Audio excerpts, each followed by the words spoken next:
구하라 씨에게 협박을 한 혐의로 구속영장이 청구됐었던 전 남자친구 어떻게 됐을까요? 홍수민 아나운서. 네, 구하라 씨의 전 남자친구에 대해서 이 상해, 협박, 강요 등의 혐의로 지난 22일에 구속영장이 청구됐었는데요. 어제 이 영장이 기각됐습니다. 아하. 지금 당시 그 법원에 등장하는 장면부터 확인해보고 이어가 보도록 하겠습니다.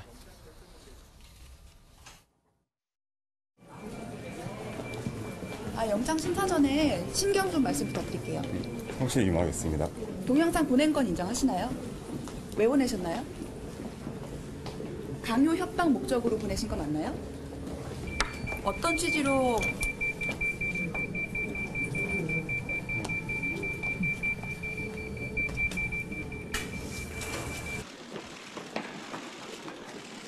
구하라 씨한테 하고 싶은 말씀 없으신가요? 혐의 인정하시나요? 하실 말씀 없으세요?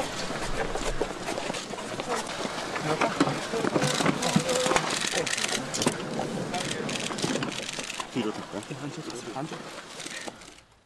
보신 것처럼 구하라 씨의 전 남자친구 최모 씨 영장 심사를 받고 나올 때, 들어갈 때도 그랬습니다만 받고 나올 때도 박성배 변호사님 묵묵부답이라는 표현이 거의 적절할 것 같습니다. 예, 묵묵부답이죠. 본인이 특별히 하고 싶은 이야기가 뭐가 있겠습니까? 아하. 실제로 이 사건에서 법원이 결국은 영장을 기각했습니다. 영장을 기각하면서 네.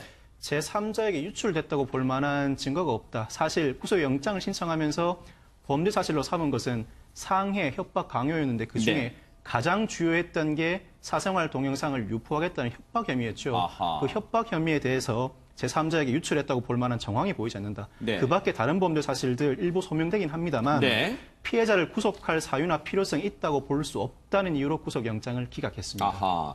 사실 앞서 이 최모 씨는요, 이 협박 혐의에 대해서 이 당시의 영상을 왜 그러면 SNS로 구하라 씨에게 보냈는가 이 물음에 대해서 홍순빈 아나운서 뭔가 당시의 입장을 밝힌 게 있잖아요. 그때 뭐라 그랬습니까? 그렇습니다. 그렇게 얘기를 하면서 이 구하라 씨의 전 남자친구에서는 잘못한 점에 대해서 책임은 지고 있지만 하지 않은 행동에 대해서는 더 이상 추측은 자제해줬으면 좋겠다. 이런 이제 뜻을 어제 법원을 나오면서 밝혔습니다. 뭔가 이제 억울하다는 거죠. 자기는 전혀 협박할 의도가 없었다. 그런데 검찰은 협박, 강요 등에 대한 혐의로 구속영장을 청구했는데 일단 김복준 의원님, 일단 근데 전문가들은 구속영장 청구됐을 때 이 문제 상당히 심각하다, 이 질이 안 좋다, 그런 평가도 했었어요. 그러니까 법원의 판단이 유포 의사,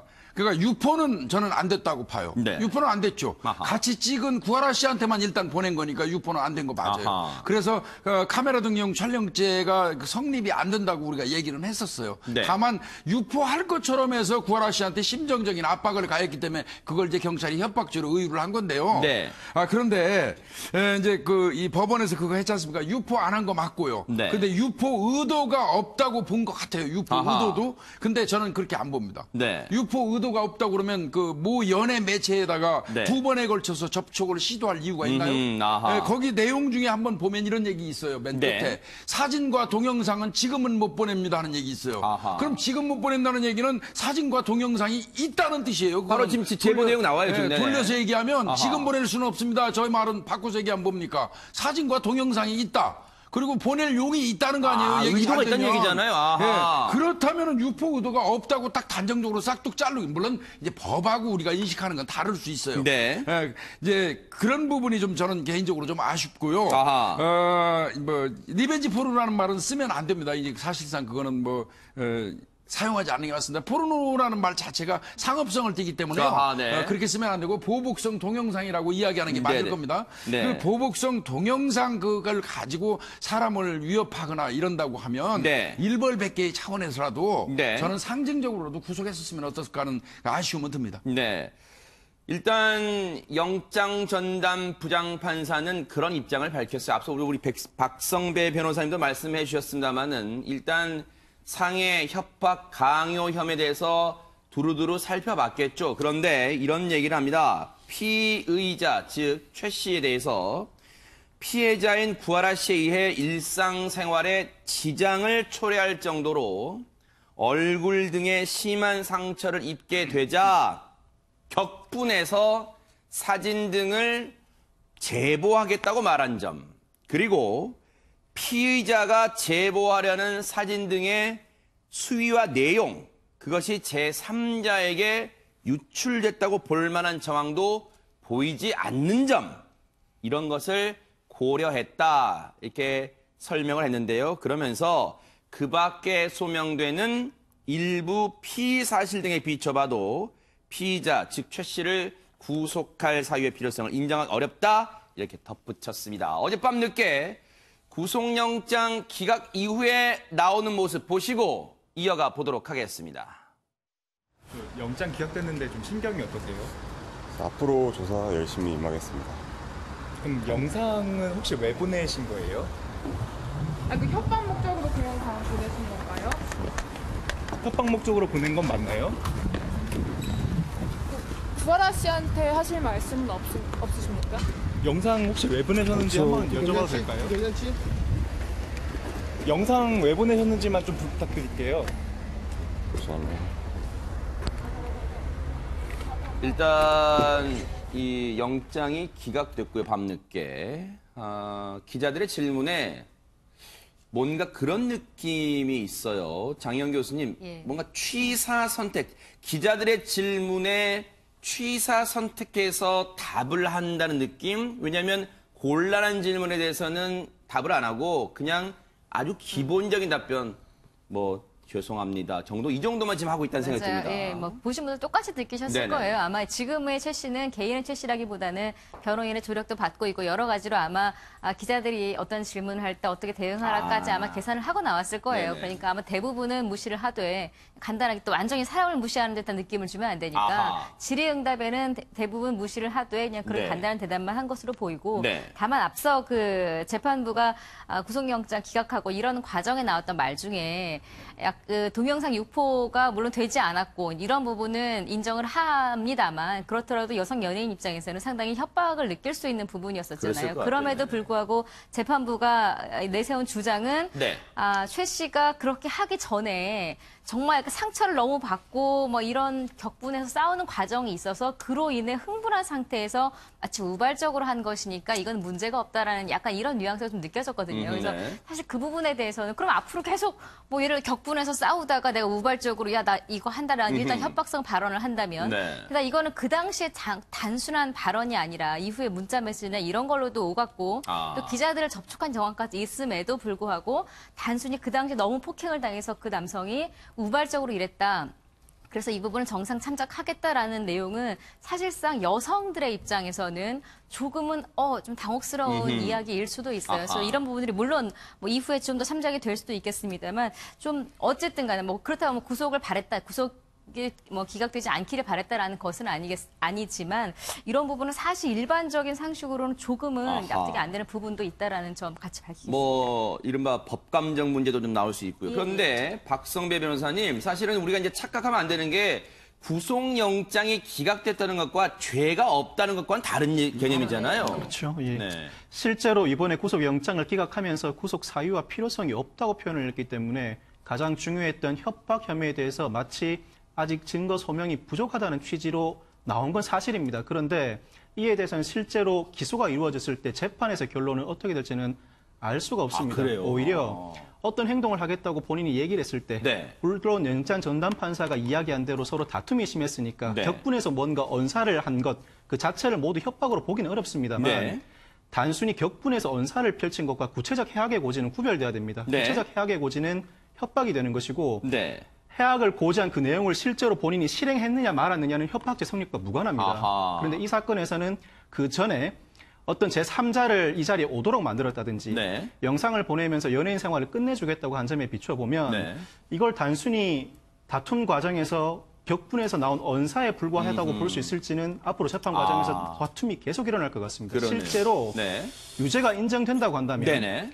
단순히 상해 그리고 강요보다도 협박이 가장 큰 쟁점인데 유죄가 인정된다고 한다면 네. 협박죄는 3년 이하의 징역 등으로 처벌되긴 합니다만 네. 이 사건에서 피해자가 입은 피해가 굉장히 크다. 아하. 굉장히 큰 해악감을 느끼고 공포심을 느낀 상황이었고 사회적 파장이 굉장히 크고 네. 협박을 하기까지 과정이 죄질이 굉장히 불량하다고 네. 볼 수 있기 때문에 가중 사유가 적용되어서 네. 양형 기준상으로는 징역 1년에서 1년 6월 실형까지도 충분히 가능한 사안으로 보여집니다. 아하.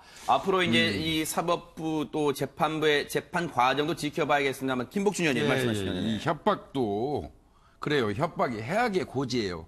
그리고 협박의 어떤 기준은요. 피해자의 입장에서 봤을 때 왜부심을 느끼는지 여부를 따지는 거거든요. 아. 그렇다고 하면 협박도 협박 나름인 겁니다. 네. 그냥 단순히 나 너 죽여버리겠어? 라든지 나 너 그냥 안 놔두겠어? 이런 협박과는 이건 지금 협박의 내용이 경우가 달라요. 아, 그래요? 왜 그러냐면 네. 사실은 구하라 씨 같은 경우는 연예인입니다. 그렇죠. 저 인기를 먹고 사는 연예인인데 네. 구하라 씨에게 있어서 성관계 동영상이라는 이거를 주느니 마느니 하고 뭐 유출을 하느니 마느니 한다면 이거는 구하라 씨한테는 모든 게 끝이고 거의 죽음이에요. 네. 그렇다면 구하라 씨가 느꼈을 그 외포심은 어마어마한 겁니다. 아하. 다른 사람이 느끼는 거하고 별개로 네. 네. 그런 부분을 좀 참작하지 않은 게 좀 아쉽다는 거죠. 네. 지금 박성배 변호사님 사실 이 사건이 불거졌을 때 애초에는 두 사람 간에 그냥 어떤 이별 과정에서 있었던 쌍방폭행 다툼으로만 봤는데 이게 사생활 동영상이 나오면서 그 얘기 나오면서 청와대 국민청원 게시판에까지 많은 분들이 글을 올리면서 처벌을 강화해야 된다는 목소리가 아주 컸단 말이에요. 네, 실제로 이런 일들이 구하라 씨가 연예인이기 때문에 굉장히 파급 효과가 큰데 우리 일상생활의 일반인들에게도 종종 발생하는 일이기 때문에 아하. 공분을 하는 겁니다. 네. 그런데 눈에 확 띄는 대표적인 처벌 사례가 없다 보니까 이번만큼은 제대로 처벌해 달라는 국민들의 요구가 빗발치고 있는 겁니다. 아하. 물론 구속영장이 기각됐습니다. 이것으로 끝이 아닙니다. 실제 네. 재판 진행 과정에서 충분히 다툼은 일어나겠습니다만 네. 지금까지 드러난 정황으로 봤을 때는 단순한 감정적인 언사라기보다는 협박으로 볼 여지가 좀 더 많은 게 사실입니다. 제가 네. 단언은 못하겠습니다만 만약에 유죄가 인정된다면 충분히 그에 상응한 죄값은 물어야 될 것으로 보이고 네. 그래야 지금도 계속해서 우리 눈에 띄지 않지만 발생하고 있는 그러니까요. 피해자들 맞아요. 더 이상 이런 피해가 재발하지 않는 그런 네. 방법이 될 것입니다. 일단 장희영 교수님 구속영장은 기각이 됐습니다. 앞으로 이제 뭐 재판 과정이 남아 있습니다만 지금 두 사람의 앞으로의 행보를 좀 예상 전망해 본다면 최 씨랑 그리고 또 구하라 씨는 어떻게 생활해야 될까요? 당장의 일상의 복귀는 아마 어렵지 않을까라는 생각이 들어요. 뭐 미용 헤어 디자이너 일하는 최 씨도 일단 예를 들어서 그냥 풀려난다고 하더라도 일단은 뭐 이게 가해자 피해자를 떠나서 충격이 아마 정신적인 충격도 그럴 많이 수 있을 있어요. 거고요. 네네. 또 기자들이 많이 올 수도 있고요. 네. 또 사람들이 또 이것저것 아무래도 신경 쓰이지 맞아요. 않겠습니까? 아마 헤어샵 입장에서도 정상적으로 당분간 먼저 나오지 출근해서 말아만 할 일하는 수도 있죠. 것보다는 네. 쉬는 게 맞는 것 네. 같고 또 그래서 너무 또 일상에서 아무렇지 않게 복귀해서 일을 하는 것 자체가 또 별로 안 좋아 보일 수도 있고요. 네. 구하라 씨 마찬가지로 스스로 이제 상처를 좀 치유할 시간도 필요해 그러네요. 보이고 뭐 연예인이니까 어쩔 수 없이 카메라 앞에서는 웃기도 해야 되고 노래도 부를 수도 있고 춤을 출 수가 있잖아요. 근데 그런 모습을 팬 입장에서 보더라도 그게 자연스럽게 보이겠습니까? 네. 아마도 본인을 위해서도 또 사회를 위해서도 당분간은 두 분 다 좀 자숙하는 시간이 필요하지 않을까 네. 싶습니다. 조금 전에 그 SNS에 올라온 사진이요. 사실은 이 구하라 씨가 어떨까요? 지금 심지어 이 사진이 뭐냐면 두 사람의 대질조사 이후 경찰 대질조사 이후에 처음으로 SNS에 구하라 씨가 올린 사진입니다. 저 구하라 씨 휴대폰 뒷면에 보면 아마 세월호 리본을 상징한 그 리본 같은 것도 얼핏 보여요. 정확한 의미는 모르겠습니다만 구하라 씨가 저렇게 경찰 대질조사 이후에 처음으로 올린 사진을 보면은 김복준 의원님 예, 그냥 예. 추정입니다만 이 많은 어려움 속에서도 나는 좀 꿋꿋하게 이겨내겠다 혹시 그런 의미도 포함됐을까요? 이거 어떻게 봐야 될까요? 글쎄, 뭐 저 포즈를 보고 제가 그러니까요. 저분의 어떤 생각을 다 알기는 읽어내기 어렵습니다만. 읽을 수는 없겠습니다만, 근데 뭐 저도 지금 장희영 교수님하고 같은 생각이에요. 네. 뭐 여러 가지 이제 어려움이 따르고 뭐 억울한 부분도 없지 않아 있을 수도 있겠고 뭐 또 피해를 당해서 가슴도 아프겠고 또 무엇보다도 어찌됐건 좋았던 사이가 헤어져 가지고 서로 원수같이 지낸다는 것 자체가 얼마나 고통스럽겠어요. 네. 그런데 그럼에도 불구하고요. 두 분의 어떤 그 뭐 일련의 행위로 인해서 국민들이 받았던 이런 그 어떻게 보면 상실감, 구하라 씨한테는 국민들이 상실감 그럴 수도 느끼기도 할 수 있어요. 있거든요. 그런 어떤 그 아픔 뭐 이거 네. 이런 거에 대해서 자숙하는 의미로 당분간 좀 저 자중하고 있는 그러니까요. 거는 필요할 것 같습니다. 예. 어쨌든요. 앞서 우리 박성배 변호사님 말씀처럼 이 사건 구속영장은 기각됐습니다. 이 사건이 완결됐다, 종료됐다는 의미는 아닙니다. 앞으로 재판 과정 뉴스파이터가 추적해 보도록 하겠습니다.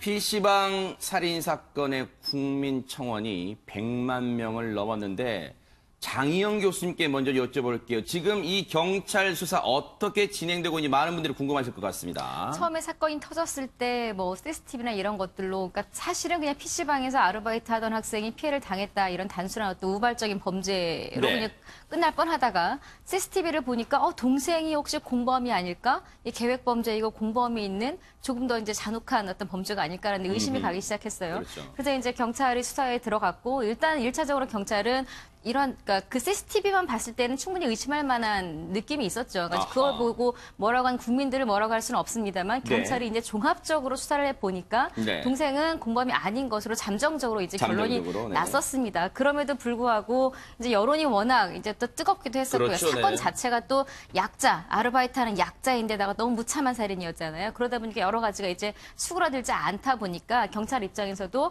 그래 그럼 공범인지 아닌지를 조금 더 들여다보겠다 싶어서 네. 지금 그 가해자인 예, 피의자 김성수 그죠. 씨의 피의자 김성수 씨와 또 김성수의 동생의 휴대폰을 네. 전부 다 지금 압수를 해서 네. 디지털 포렌식 등등 해서 혹시나 뭐 그렇죠. 사전에 둘이 공모한 어떤 정황이 있지는 않을지 문자 메시지라든지 뭐 SNS 네. 메시지라든지 이런 것들을 지금 정밀 분석하고 분석을 있는 하고 있어요. 단계입니다. 네. 거기에다가 지금 동생 이 김성수 씨의 동생에 대해서 공모 혐의가 지금 여론이 들끓고 있잖아요. 예. 그래서 이 부분에 대해서 동생에 대해서 거짓말 탐지기 조사를 하겠다고 일단 경찰이 일단은 제안을 했고 이 제안을 동생이 받아들였대요. 그래서 일단 일정 날짜를 조율하고 있다는데 일단 지난 22일이었죠. 신상이 공개된 김성수 씨의 모습, 치료 감호소로 이동할 때 모습 보시고 이어가 보도록 하겠습니다.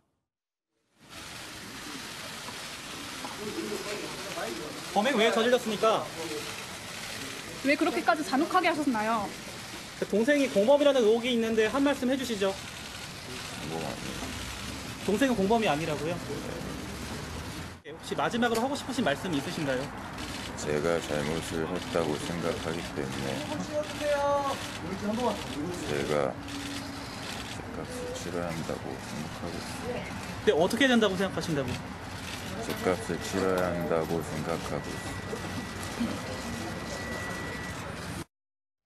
김복준 의원님, 지금 네. 거짓말 탐지기 조사 혹시 필요한가요? 아니면 왜 지금 경찰이 이제 와서 다시 동생에게 좀 들여다보겠다는 겁니까? 일단은 경찰의 입장은 그 휴대폰 그 CCTV 전체를 보고 그다음에 그 당시 현장에 있던 사람의 진술 등등을 전부 종합해 가지고 동생은 공모 및 혐의가 없다고 봤어요. 네. 결론은 그렇게 냈는데 그럼에도 불구하고 국민적인 어떤 의혹이 집중되니까 네. 그렇다면 한 점 의혹 없이 해소를 하자는 차원에서 네.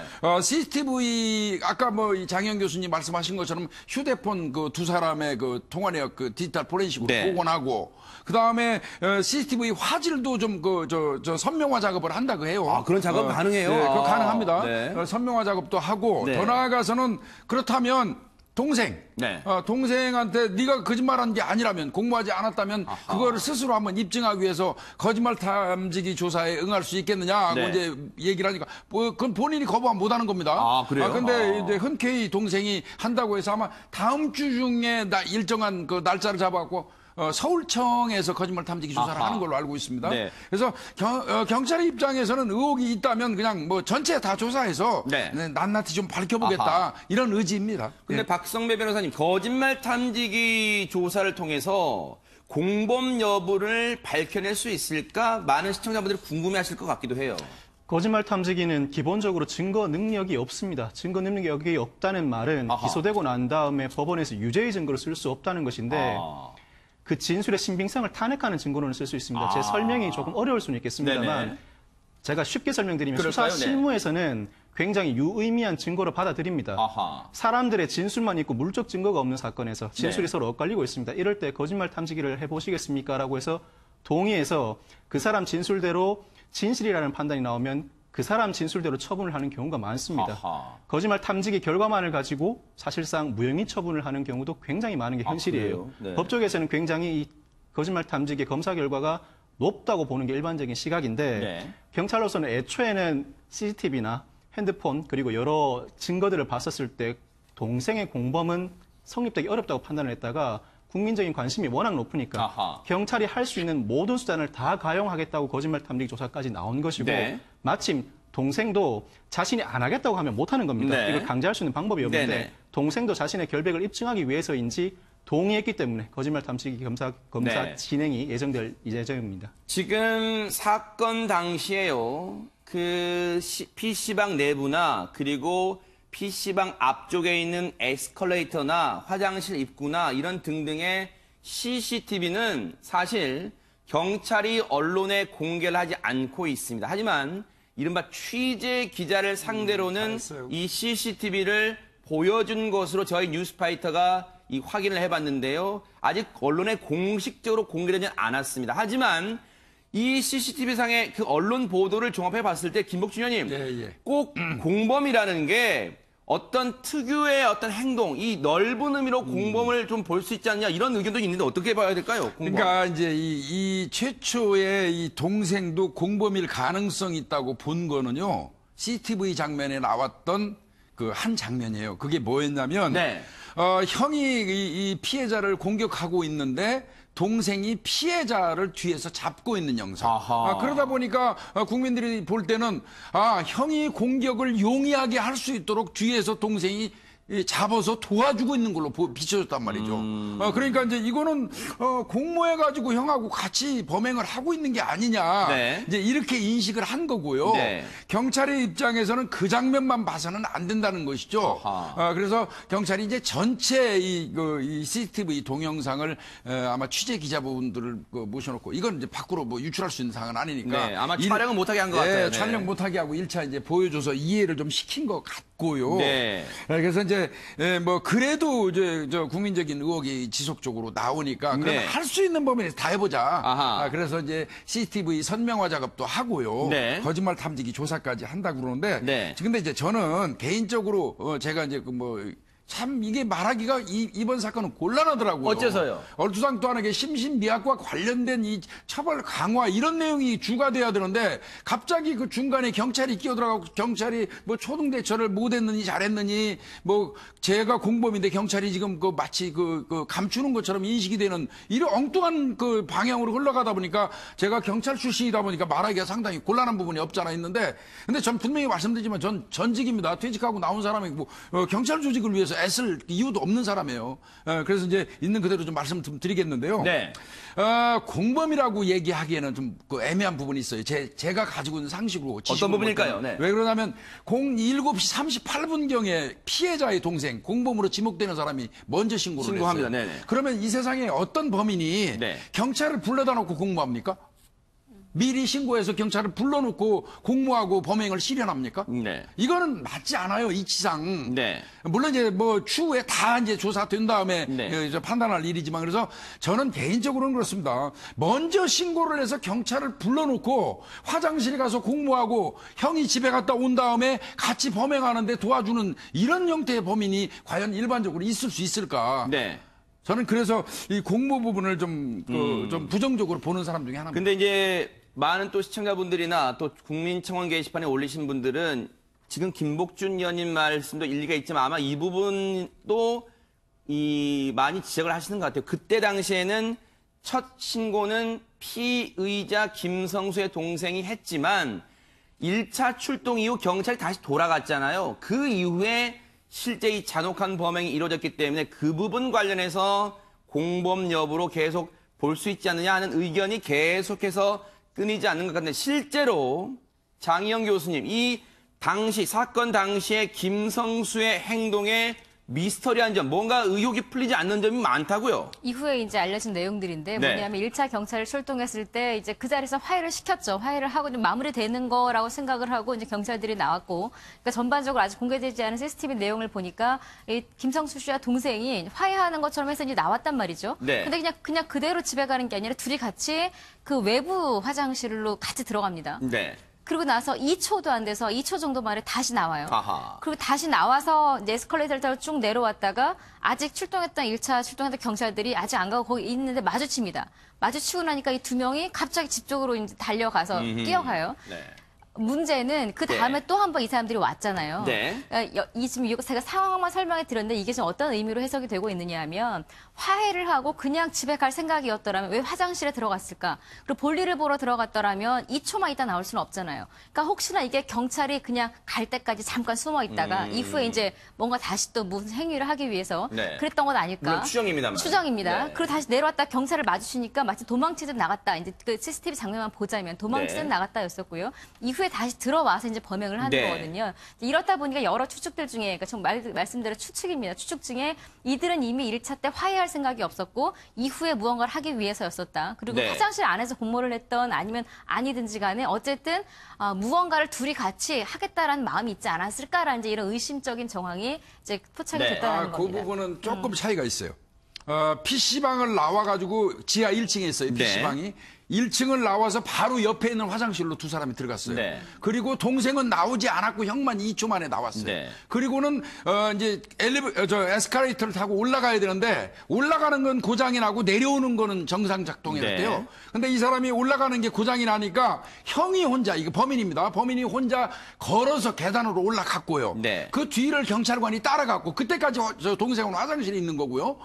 올라갔고 따라가면서 경찰이 그 중에 그 이경장이라고 출동했던 사람이 물어봅니다. 어디 가십니까? 집에 가십니까? 그러니까 예, 집에 가요. 그 얘기가 됐고요. 네. 그러니까 1층으로 올라간 거죠. 지상 1층으로. 올라간 다음에 문을 열고 나와가지고 횡단보도를 건너서 범인이 건너가는 것까지 보고 네. 그리고 경찰은 종료하고 온 거고요. 네. 그러니까 동생은 그때까지 경찰하고 접촉 없이 화장실에 있었던 겁니다. 네. 예. 앞으로의 수사 방향에요. 박성배 변호사님. 김성수는 자신의 요구를 들어주지 않는다는 점에서 우발 범죄라고 지금 강조를 하고 있습니다만 지금 경찰 수사 과정에서 계획 범죄 여부 가능성도 따져봐야 될까요? 어떻습니까? 1차로 경찰이 출동하고 그리고 상황 종료하고 돌아가고 난 다음에 이 김성수와 동생이 밖으로 나오죠. 그런데 이 PC방 자체가 지하에 있습니다. 지하에서 에스컬레이터를 타고 지상 1층으로 올라가는 구조인데 경찰이 에스컬레이터 위쪽에 있는 상태에서 김성수가 화장실에 잠깐 들렀다가 에스컬레이터를 타고 1층으로 올라오자마자 경찰을 보고 깜짝 놀랍니다. 그러더니 네. 뛰어서 집으로 갑니다. 그리고는 몇 분 뒤에 집에서 흉기를 가지고 범행 현장으로 다시 돌아오는데 그때는 경찰과 마주쳤던 에스컬레이터 1층이 아니라 그 반대쪽 출입문을 통해서 들어오게 됩니다. 이건 애초에 범행을 계획하고 흉기를 가져와서 범행을 저질렀다는 유력한 정황이죠. 김성수 입장에서는 내가 돌아왔을 때 시간이 얼마 지나지 않았으니까 근처에 또 경찰관이 그대로 있을 것이라는 생각에 경찰관을 피해서 다른 문으로 들어왔다는 겁니다. 그래서 네. 심신미약 감정을 통해서 판단을 받아봐야 되겠습니다만 네. 계획적인 범죄일 가능성이 굉장히 높고 네. 욱하는 마음에 홧김에 저질렀다는 범죄이지 심신미약 감경 가능성이 굉장히 낮은 상황으로 보입니다. 네. 어쨌든 지금 새로운 국면이라고도 볼 수 있어요. 왜냐하면 경찰이 물론 이 따가운 여론에 조금 떠밀리는 느낌이 없지 않아 있으면 지금 경찰이요. 이 동생의 공범 여부, 공모 여부에 대해서 그렇다면 이 거짓말 탐지기 조사를 제안했고 일단 그 동생은 제안을 받아들였습니다. 아마 수일 내로 이 경찰청에서 아마 서울경찰청에서 거짓말 탐지기 조사를 받을 것 같은데 이 부분도 계속해서 뉴스파이터가 끝까지 따라가 보도록 하겠습니다.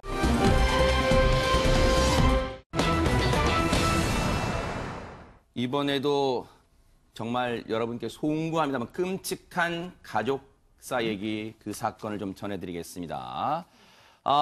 이 전 남편이 전 부인을 잔혹하게 살해한 그 사건 관련해서요. 장희영 교수님께 여쭤볼까요? 지금 여성의 그 또 가족들의 이 유족들의 진술에 의해서 정말 안타까운 사연들이 지금 계속 전해지고 있어요. 일단 사건 개요를 좀 먼저 설명을 그럴까요? 드리자면 22일 오전 4시 45분경 이제 이 사건이 사실은 벌어졌는데 네. 처음에 이 목격이 된 거는 오전 7시경에 그 아파트를 지나가던 주민이 어떤 여성이 피를 많이 흘린 채 쓰러져 있다라고 경찰에 신고를 하고요. 그랬죠. 네. 출동한 경찰이 이제 CCTV도 분석하고 이런저런 조사를 해본 결과 이 여성이 아침에 운동하러 나왔다가 어떤 남성에게 살해를 당했고 그 시간은 한 4시 45분경이었었습니다. 네. 그 이후로 이제 소방대원과 아주 이른 새벽 시간이었어요. 맞아요. 네. 이른 새벽에서 일단 사실 1차적으로는 뭐 그 살해된 줄 모르고 119에 아마 신고를 했던 모양이고요. 출동한 119 대원들이 옮겼지만 이미 숨진 거를 확인을 했고요. 네. 근데 문제는 이게 단순한 살인 사건이 아니라 이제 밝혀진 바로는 그러니까 살해를 한 사람이 전 남편이었었고 이 전 남편과 헤어진 지도 오래됐지만 사실은 헤어진 이후에도 이 여성과 이 또 자식들이 있잖아요. 딸들이 있는데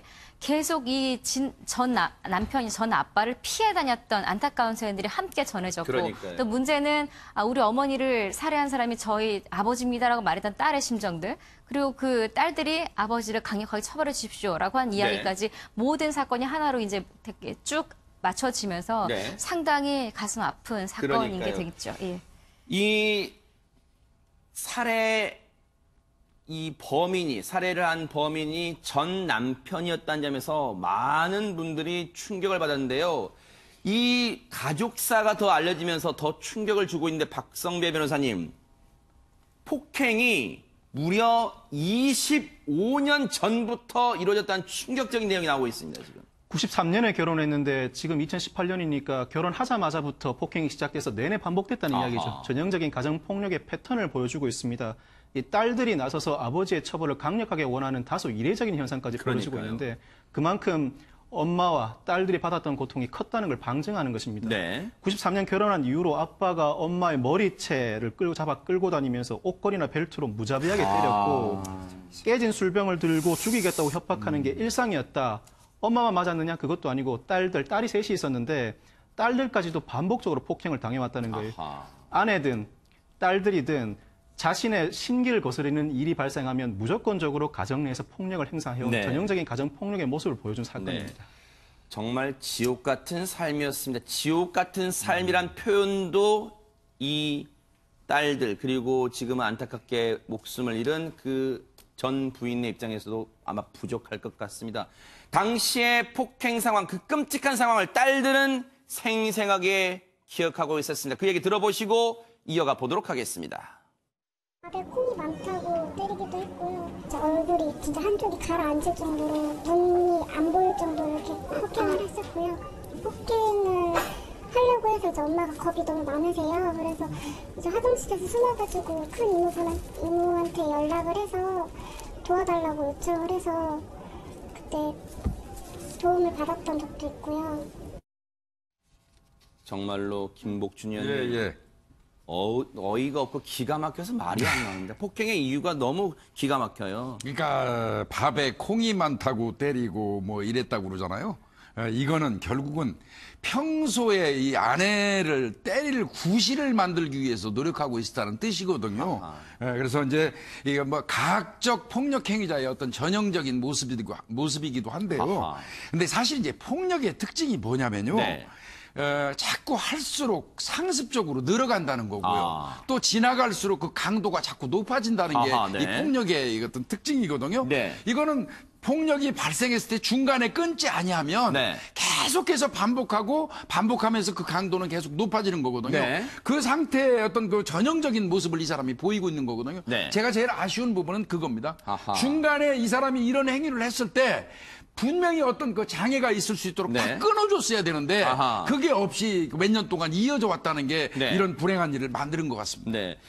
이 사건을 접하신 많은 분들이 그런 생각도 하실 거예요. 장 교수님, 아니 왜 그럼 애초부터 25년 전에 왜 이런 남자를 만나지 않았으면 어땠을까? 결혼하지 않았으면 어땠을까? 이런 생각하시는 시청자분들 많으실 것 같아요. 그럼요. 일단 결혼한 해부터 쳐서 25년이라고 지금 우리가 이야기를 하고 있습니다만 사실은 결혼 전부터 이 여성은 폭행에 시달렸습니다. 그래요? 결혼 전에 이미 이런 일들이 벌어졌었고 당연히 여성이 결혼을 원치 않았겠습니까? 그런데 역시 그때 이 남성이 대응했던 것도 폭력이었습니다. 그리고 결혼을 안 하면 널 죽여버리겠다. 그리고 솔직히 그렇잖아요. 이게 지금 이분들이 25년 동안 이렇게 돌아다니면서 이렇게 살 수밖에 없었던 게 보복에 두려워서였잖아요. 경찰이 처벌을 해봤자 그러네요. 몇 개월을 살든 몇 년을 살든 그렇죠. 언젠가 나오면 또다시 우리는 이런 보복을 당할 것이다. 왜냐하면 정상이 아닌 사람이거든요. 그래서 이 집요함이나 이런 것들을 이 가족들은 뼈저리게 알고 그러니까요. 있었을 거란 말입니다. 그러니까 어쩌면 이 여성은 결혼 전부터 이 악몽 같은 자신의 미래를 알면서도 어쩔 수 없이 결혼을 한 케이스입니다. 네. 근데 박성배 변호사님, 자, 지금요, 이 피해자, 전 남편이 구속 전 피해자 신문 받기 위해 법원에 도착했습니다. 현장 연결하겠습니다. 설치하신 거 맞으세요? 그 딸들이 엄벌을 촉구한 청와대 청원 올렸는데 한마디 해주시죠. 네, 들어가시죠. 그 정신과 치료 받으셨습니까?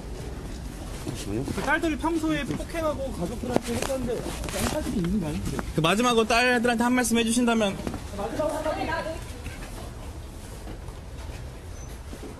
아파트 주차장 살인 사건의 피의자, 숨진 피해자의 전 남편입니다. 서울 남부지방법원에 구속 전 피해자 신문 영장 심사를 받기 위해 조금 전 도착했고요. 기자들의 질문에 별다른 의미 있는 말은 하지 않고 들어간 모습 저희가 보여드렸습니다. 그런데 박성배 변호사님, 사건 당시에는요, 이 남편과 부인은 이혼한 상태였어요. 그러면 저런 폭행이 이루어졌을 때 두 사람이 이혼에까지 이르게 된 결정적 증거, 물론 뭐 다른 것도 다 결정적이겠습니다만 이 이유가 뭐였습니까? 반복된 폭행을 당하던 아내가 이혼을 결정적으로 결심하게 된 계기가 지난 2015년 2월에 친구들과 제주도 여행을 갔다가 왔는데 네. 주차장에서 차에서 내리자마자 남편이 나타나더니 바람 피운 거 아니냐라고 무자비하게 폭행을 가합니다. 그런데 더 놀라운 건 폭행을 가한 남편이 아내의 여동생, 그러니까 자신한테는 처제죠. 처제한테 재밌는 거 보여줄 테니까 집으로 오라고 합니다. 처제가 집으로 가보니까 언니가 얼굴이 피범벅이 돼 있더라는 거예요. 그리고 입고 있던 흰 바지가 피와 흙으로 완전히 범벅이 돼 있으니까 너무 놀란 거죠. 그래서 경찰 신고를 했고 경찰이 출동해서 이 남편을 연행함과 동시에 가정폭력처벌법상 긴급 임시조치를 하고 법원에서는 접근금지 명령을 내립니다. 네. 아내가 내가 이렇게는 더 이상은 정상적인 인간으로서의 삶을 살 수 없겠다는 판단에 네.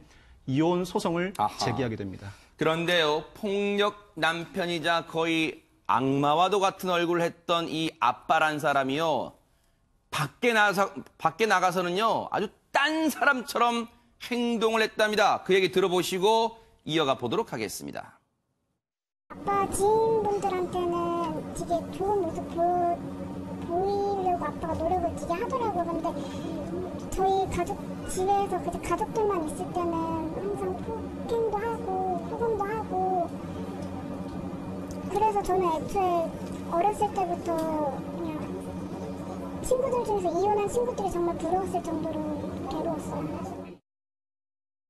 정말로 기가 찹니다. 김복준 형이 정말로 두 얼굴이에요, 두 얼굴 진짜. 맞습니다.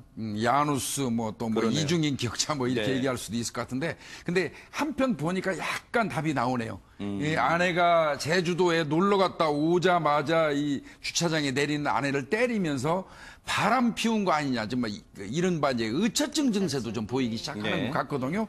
이거는 이제 의처증 증세를 보이는 사람들이 대다수 공통점이 있어요. 네. 평상시에 본인이 아내한테 잘 해주지 않는 사람들이에요. 하하. 평상시에 가정생활을 하면서 아내한테 제대로 해주지 않는 사람들이기 때문에 저 아내는 나를 싫어한다는 걸 알아요. 본인이 잘못해주니까 아내가 나를 싫어한다는 건 지극히 당연한 거 아니에요. 네. 그러니까 그건 이제 머릿속에 늘 있어요. 그러다 보니까 엉뚱하게 이제 밖에 좀 다른 일을 보고 오면 아내가 다른 사람과 자신과 있었던 일을 가서 막 다 발설하거나 이야기하거나 아니면 다른 사람과 접촉하는 게 아닌가 이런 의심을 하는 거거든요. 네. 근데 아마 이 사람도 거기에 어떤 전형적인 증상 같습니다. 네. 오죽하면요, 장 교수님 앞서 그 따님의 얘기 들으셨죠? 친구들 중에서 부모님들 이혼한 친구들 더 굉장히 부러웠다고 지금 이런 말을 할 지경입니다. 전 사실 이렇게 사건에 주목할 때 저도 모르게 여성이다 보니까 또 이렇게 저도 이제 어머니도 뭐 딸의 입장에서 어머니 입장 여러 가지 생각을 하게 됐는데, 사실 딸들이 지금은 저렇게 일단 아버지가 잡혀 들어갔고 어머니가 살해를 당했고 이 사건만으로 정신적인 충격이 상당히 클 텐데, 그게 아니더라도 지금 이런 사건이 벌어지지 않았더라도 사실은 저는 저 딸들이 어떤 그 보호 조치, 그러니까 치료 조치를 좀 받았으면 좋겠는 게, 평생 이런 것들을 보고 살아서 딸들은 남들이 보기에 겉은 정상일지 모르겠지만 상당히 정신적으로 손상을 많이 입었을 거거든요. 그런 부분들이 왜곡돼서 이혼한 친구가 부럽다라는 게 사실은 정상적인 우리가 이해가 되죠. 충분히 이해가 되는데 정상적이지 않으니까 저 아이들의 미래를 위해서라는 저 딸들을 좀 보살펴줘야 될 사회적 의무도 있어 보이고요. 이 남성 같은 경우에는 사실은 제가 과거에 이 상처받은 여성들 치유하는 데서 좀 봉사를 많이 한 적이 있었는데 전 사실 이게 너무 똑같은 사례들을 봤어요. 네. 그러니까 전형적으로 의처증을 가지고 있고 피해의식이 상당히 심하고 앞서로 PC방 살인 사건은 1,000원 때문에 벌어진 일이었었는데 단지 1,000원이 문제가 아니라 김성숙 씨가 그 당시에 이 사건을 벌이기 전에 했던 말이 그거였었거든요. 아르바이트생이 나를 무시하는 것 같았다. 사장님한테 전화 한 통 하면 되는 걸 나를 무시해서 전화도 안 해주고 이러는 것 같다. 이런 전반적으로 만연해 있는 피해의식들이 누구는 저렇게 사례로 벌어지기도 하고 누구는 네. 그냥 다른 식으로 표출되기도 하는 건데 네. 상당히 비이상적인 네. 거긴 합니다만 이런 여러 것들이 이런 안타까운 그러니까 사회적인 사건이 벌어지고 있다는 그러니까요. 생각이 들고 지금 우리가 이 자리에서 고민해야 될 부분들은 사건도 사건이지만 살아남은 자들을 위해서 맞아요. 더 보호적인 생각을 좀 함께 해야겠다라는 그러다 생각이 보니까 박성배 변호사님 사실 25년 동안 정말 지옥 같은 삶이었습니다. 그런데 이 엄마와 딸들이 사회로부터 보호받지 못한 것 같아서 더 안타깝습니다, 지금.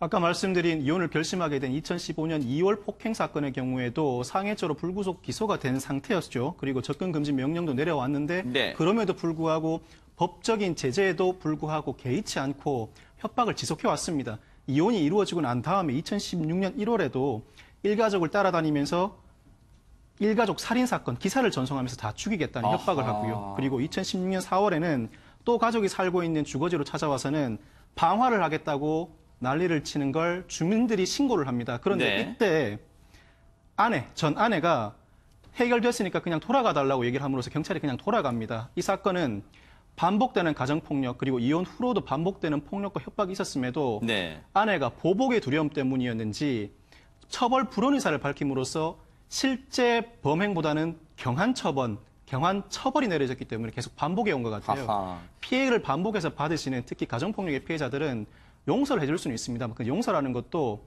어느 정도 법적 절차가 진행되고 난 다음에 말미에 해줄 수 있는 것이지 사전에 이렇게 쉽게 용서를 해주게 되면 계속해서 범행에 하하. 노출될 수밖에 없다는 걸 네. 알고 계셨으면 좋겠습니다. 그런데요, 정말로 저희가 계속해서 말씀드립니다만 이 지금 안타깝게 목숨을 잃은 이 아내분, 그러니까 전 부인입니다. 그리고 딸들에게는 엄마죠. 정말 사랑스러운 엄마입니다. 그런데 이 딸들과 엄마에게는 지옥 같은 25년의 삶이었는데 그 실상이 어땠는지요?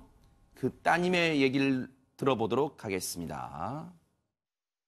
친척들이 갖다 다 한 자리에 모여놓고 때리고 나서 걔 얼굴에 이렇게 맞아가지고 진짜 누군가 싶을 정도로 들고 버리겠다고 하고 우선 여기 등촌동이 한 6번째예요. 그때 사건이 있고 나서 여성센터에서 2번을 옮기셨고요. 지방에서 잠깐 계시다가 우리 쪽으로 가셨는데 그때도 막내 동생 길을 밟아서 랑 갑자기랑 테이프를 들고 가서 한번 위협을 한 적이 있거든요. 들고 죽여버리겠다고 하고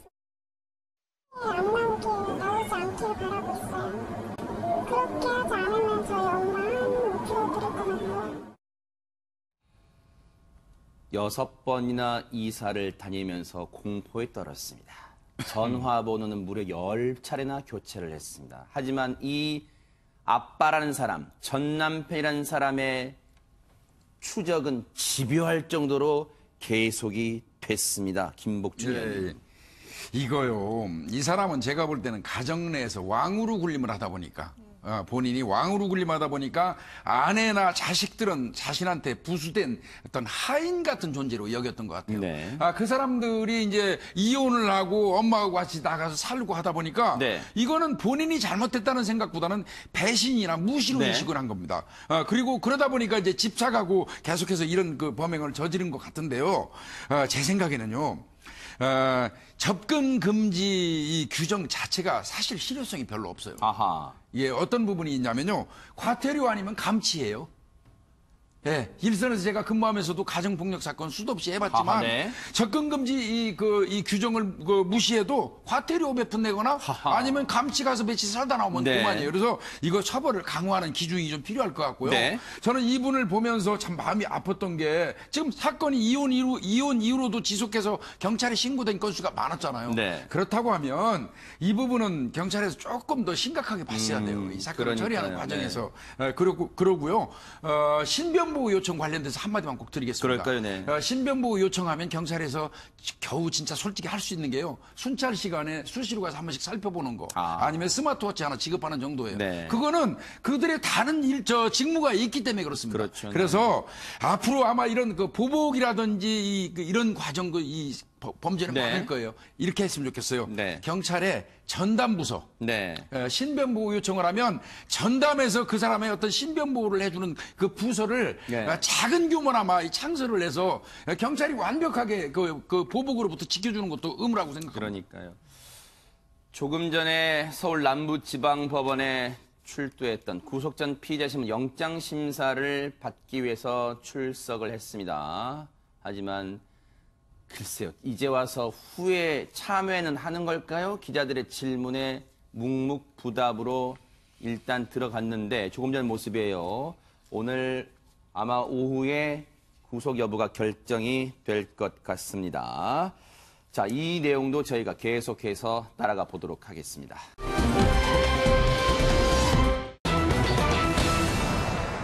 얼마 전까지만 해도 배우 김부선 씨의 변호를 맡은 것으로 언론의 주목을 받았던 강용석 변호사. 그런데 어제는 본인이 주목을 받았습니다.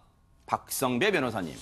강용석 변호사가 어제 사무소 위조 동행사 혐의의 선고 공판에 출석한 상태에서 징역 1년의 법정 구속이 되고 말았습니다. 아하. 이 사건이 불륜관계로 오해받을 수도 있고 실제일 수도 있는데 불륜관계 사건에 휘말렸던 강용석 변호사가 김민아 씨, 불륜상대 대상으로 지목되고 있는 김민아 씨의 남편이 자신을 상대로 손해배상 청구 소송을 제기한 사건에서 그 사건을 취하시키기 위해서 그 남편의 인감증명 위임장을 위조하고 또 소취하서를 위조해서 법원에 제출했다는 혐의였었습니다.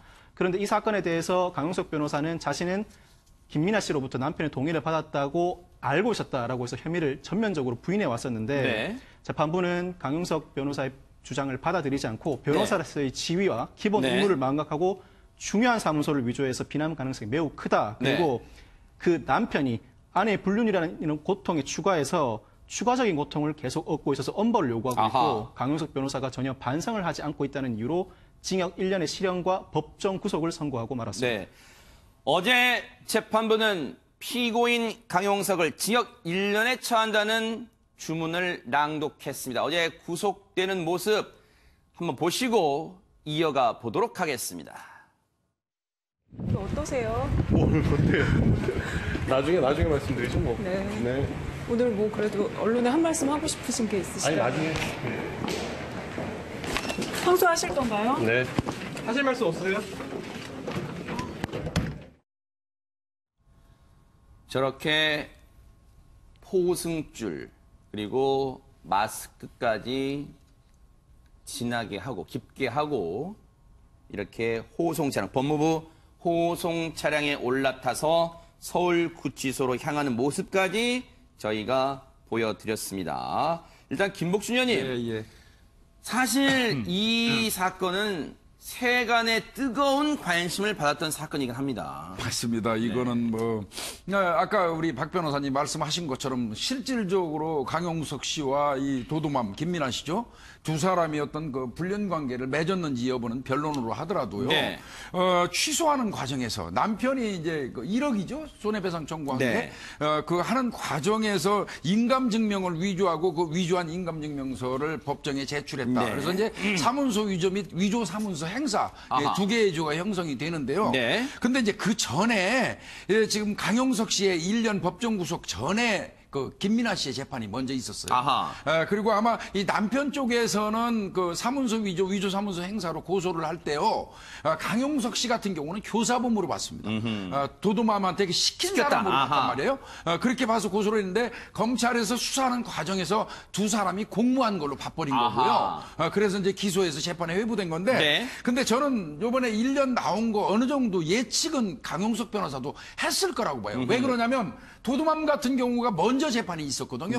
그때 이 도도맘은 징역 1년에 집행유예 2년을 이미 받았어요. 같은 공범 관계인데 받았거든요. 그렇다면 강용석 변호사한테도 더더군다나 이 법을 수호해야 되는 변호사 입장에서 저런 짓을 했다면 저 징역 도둑마면 1년 받았는데 강용석 변호사가 1년 안 받으리라는 보장은 더 없지 중할 않겠습니까? 가능성이 크죠. 네. 네, 오히려 더 중하면 중했지. 네. 그래서 담담히 저는 그 본인도 네. 실형 가능성을 예측하지 않았을까 네. 이런 생각은 했습니다. 하지만 당시에 언론에 대해서는 별 문제 없을 거라고 태연하게 얘기했던 것도 기억납니다. 그러면요, 기억을 좀 시간을 거슬러 올라가서 3년 전입니다.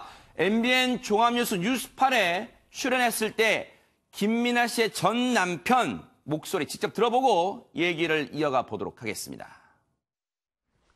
2013년 12월쯤 한 친구가 집이 전주 쪽이라 가는데 전화가 왔더라고. 아니 형님 혹시 형수 차가 뭐뭐 아니에요? 맞아. 저희 동네 근처에 서 있네요. 그게 어디였냐면 강용석 씨 그 변호사 사무실 앞이었더라고요. 출발하네, 내 앞에 출발하네 그러더라고. 전화하고 있는 도중에. 근데 형 옆에 남자가 탔는데 아니야, 친구랑 같이 간다 그랬는데 휴게소에서 같이 섰어요.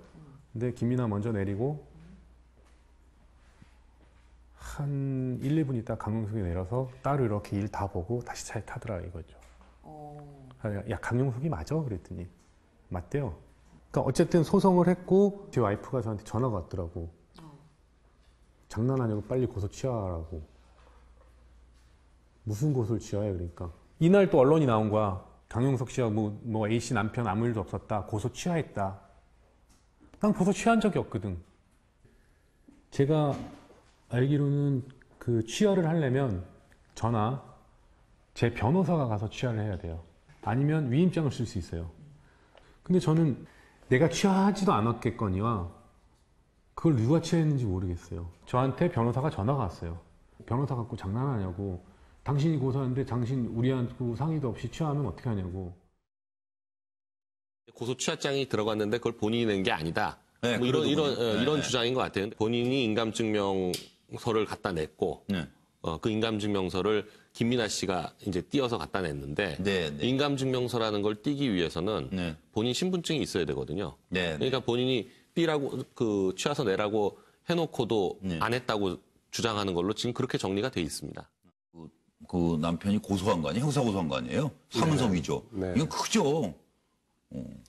저건 사문서 위조 행사 이거 커요. 저 도도맘을 불러서 물어보시죠. 네, 도도맘을 불러서. 네, 그걸 저한테 물을 얘기가 아니고. 저건 지금 제가 아는 바가 없으니까. 배경으로 오해받고 있잖아요. 두 분 사이에서. 배경으로 강 변호사가. 그게 오해고. 그건 오해고. 그러니까. 두 분이 알아서 할 문제니까. 네. 남편 주민등록증 인간 가지고 가서 뛰어갖고 취하해라. 이렇게. 네, 도도맘한테 물어보시든지 전 남편한테. 본인은 거기 관계없다 이거죠. 네네. 그거는 시청자 앞에서 확실하게 얘기할 수 있다 이거죠. 그럼요. 네. 장희영 교수님, 물론 대한민국은 3심제입니다. 어제 1심이었어요. 대법원 판결까지 기다려야 되겠습니다. 그때까지 무죄 추정 원칙입니다만 어쨌든 시청자분들 입장에서는 조금 전에 송지연 앵커가 진행하는 뉴스와이드에 출연했을 때 모습, 인터뷰 모습 보면 허허 기가 차다라는 분들이 많으실 것 같습니다.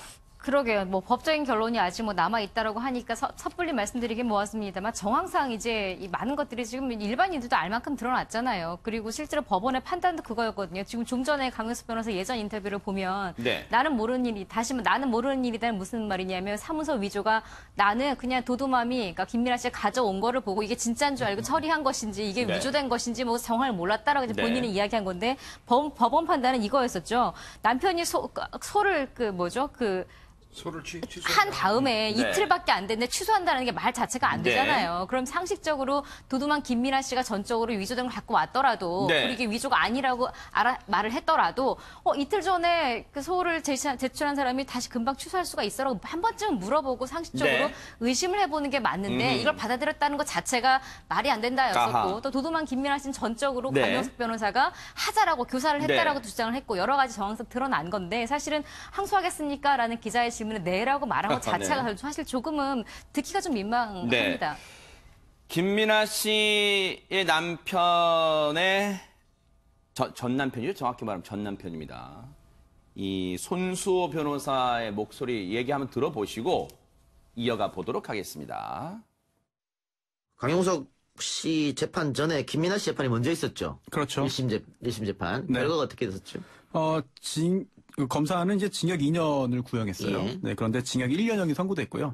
다만 도도만 김민아 씨는 본인의 잘못을 반성했습니다. 그렇기 때문에 징역 1년을 선고하되 그 집행을 2년 동안 유예했고요. 지금 현재 그 집행 유예 기간입니다. 같은 혐의죠, 그럼 두 사람이? 네. 사문서 위조? 처음에 저희가 고소할 때요. 강용석 변호사를 그 교사범으로 고소했어요. 교사범으로, 예. 네, 그런데 검찰 수사를 거치면서 이건 교사가 아니라 함께 공동정범이다. 라는 판단을 검찰이 내렸고 그렇게 기소했거든요. 그래서 이번에 강용석 변호사와 김민아 씨가 함께 공모해서 역할을 분담해서 여러 가지 서류를 위조하고 또한 법원에까지 제출한 범죄를 저질렀다라는 판단이 나온 거죠. 그럼 교사가 아니고 공동정범인데 네. 김민아 씨는 집행유예고 강용석 씨는 징역 1년 법정 구속. 네. 차이점 뭐라고 판단하세요? 반성이죠. 네. 반성. 들은 김에요. 이분 얘기까지 들어볼게요. 왜냐하면 지금 애초에 강용석 변호사한테 많이 기대를 걸었던 분일 거예요. 김부선 씨 있잖아요. 지난달에 했던 얘기 좀 들어보시고 얘기를 마저 이어가 보도록 하겠습니다. 굉장히 능력 있고 똑똑하고 그 변호사로서는 탁월한 능력을 갖고 계시기 때문에 자기는 너무 바쁘니까 강용석 변호사님을 만나서 모든 사건들을 수임하고 의뢰해보는 게 어떻겠냐고 하셨습니다. 강용석 변호사님은 굉장히 변호사로서 법률가로서 유능하고 명석하시고 그건 이미 정평이 나 있습니다. 저는 정치인도 아니고 진영 논리에 빠질 이유도 없습니다. 그냥 오로지 진실을 밝히는데 최선을 다해줄 변호사님이 누구신가.